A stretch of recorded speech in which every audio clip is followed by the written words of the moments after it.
there, Rednecks, Preppies, Redneck Preppies. It's me, the Redneck Preppy. How you doing today? Great. Good. Just a friendly reminder that I can also be found on Odyssey and Rumble. Links are in the description below. Alright, no lengthy intros. We're just going to get into it. We're going to start easy this episode. Now, our first victim was a Type 38 Arasaka.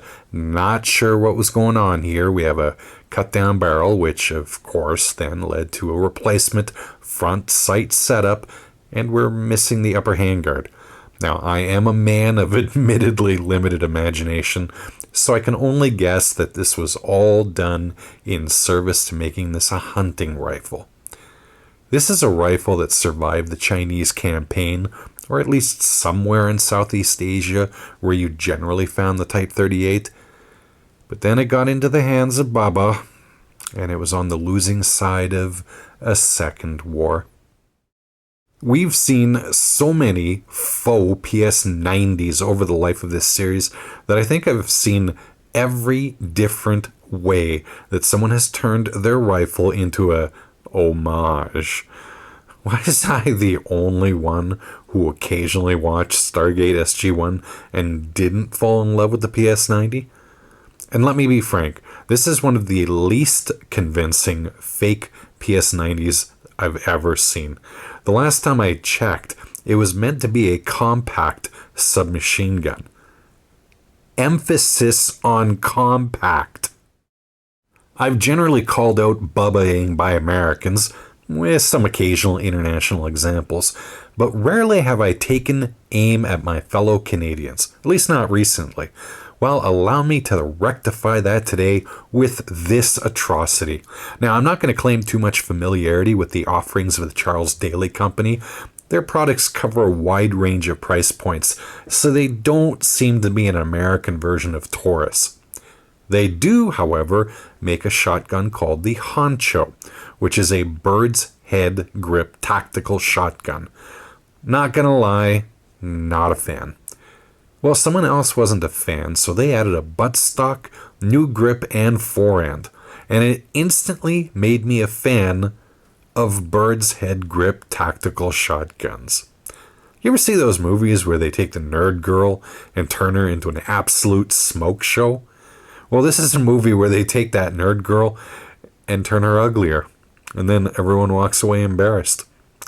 Oh, and well done on including your feet and that lovely carpet in the shot. Wow, I don't even know what to say. The number of bad choices here are so overwhelming that it's hard to key in on anything specific. If you ignore, if you can, the color scheme, you can then start to admire the optics and light setup on top. You got some speed holes drilled in at the front of the slide, and it does actually cycle the handgun faster. Don't forget about that hot custom script at back to tell you what you have. What, you have your doubts about that optic on top? Take a look through it and tell me that you couldn't make long-distance pistol shots that Jerry Miculek himself would be envious of. Have we had a lever gun on recently? I don't know, after 18 videos, these things start to blend together like an endless punishment that only Pinhead could dish out. And another one where I'm overwhelmed by the choices made by its owner. Like, I'm not saying that this contraption wouldn't work as a viable firearm. Well, maybe. I just have to question why. I can't think of many firearms that this would be more useful than in any situation you might use it. Stuff like this is probably why God doesn't talk to us anymore. Even he's had enough of us. I can't remember where I found this fine example, but one person commenting on it stated that this is not the pistol to be using if you want to claim that the shooting was in self-defense, and I don't think I could have said it better myself. Man, there seriously needs to be a moratorium on Punisher and Joker-themed stuff in the firearms world. It's the equivalent of the days when every other guy in a bar was wearing an Affliction t-shirt in the belief that provided a buff to their toughness score. Lads, trust me, no one is looking at your Joker-themed pistol and thinking badass. More probably they're wondering why anyone is still wearing Axe body spray in 2023. A lot of people really liked the Lee Enfield AK from the last episode, so this time I bring you the Lee Enfield AR-15. Now I'm going to say right now that I think the AK wins the competition.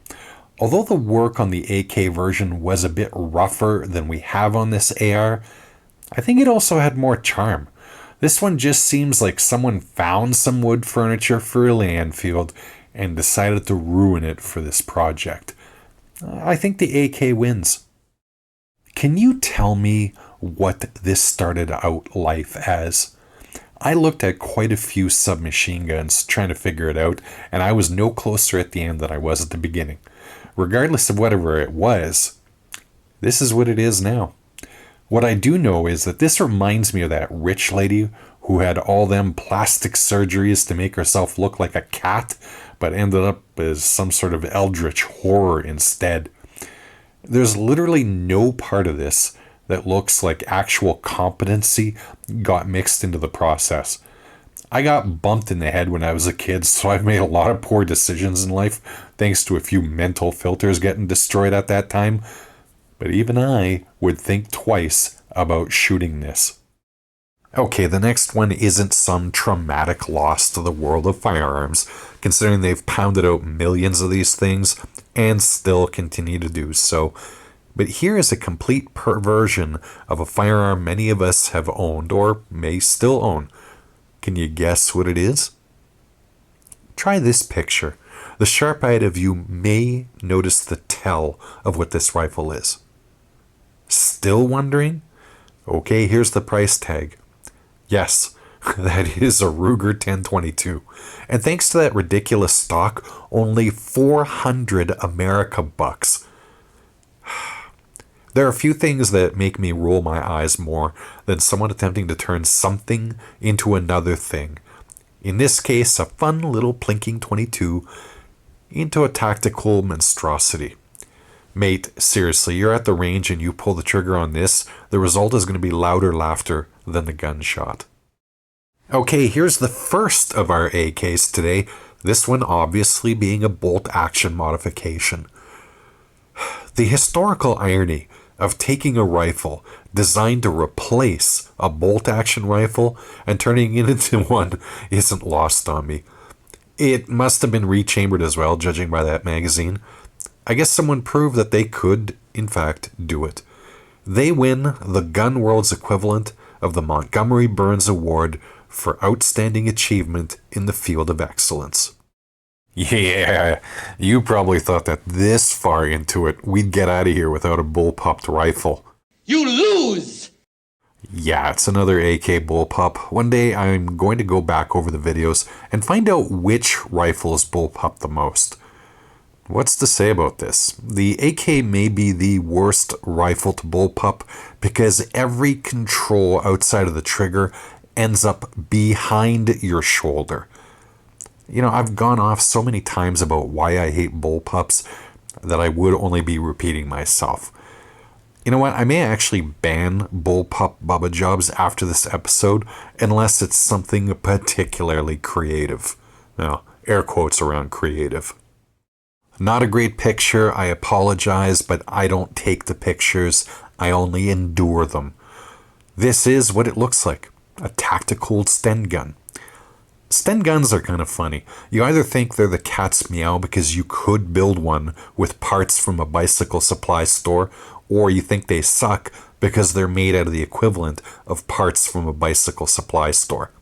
Me personally, I'm neutral on them, but I still think given the fine service they provided during the second, that they deserve more respect than to superglue some parts to them. Okay, this one is more creative, though I'm not necessarily being complimentary. What do we have here? Well, we have a custom-made upper, and it's custom-made because it's got an actual Sten magazine well, which is impressive, and hey look, we got the Sten back. And what I'm told is a transferable M16 Select Fire Lower. Now, I can't actually verify that last bit. The picture gets a little grainy when I blow it up, but if it is, that can't be cheap, man, given how few Fun Switch M16s, walked off American military bases and, got registered before the '68 Gun Control Act came into force. Either way, I guess I can compliment the quality of the work. I mean, it's certainly not a Bubba Dremel and JB Weld job, but it's another one of those projects that provokes the question, why though? Have you always had a bit of a thing for the PTR 91? I have. The owner of this particular example, not so much, because they decided that it needed to shed its lovely Teutonic looks and be turned into a crink-off PTR 91. Look, I know, they make these in a plant in South Carolina, and it's a rifle inspired by the Heckler & Koch G3. It's not actually a G3. Still, it's about as close as you can get to a real G3 in the United States, and I don't even think it's legal in Canada, so the point is moot here, for a price that's not equivalent to a new car. Like, it's your rifle, do whatever you want. Okay, let's wrap this episode up with this. I know this is like the visual version of swallowing a bunch of pixie sticks. There's so much going on here that it almost deserves a standalone video. I can't even begin to start. Just when I notice one thing, something else grabs my attention. What's the deal with that spring on the scope?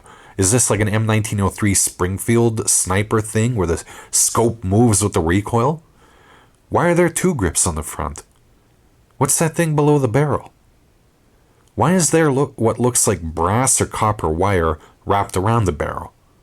And just when you think you've reached peak confusion, you turn the rifle to the other side and find out it's a side-charging AR-15. This is like part art piece, part Fallout-inspired rifle. It's the worst thing I've seen since the last worst thing I've seen. May God have mercy on its soul. Well, I hope you enjoyed all of that.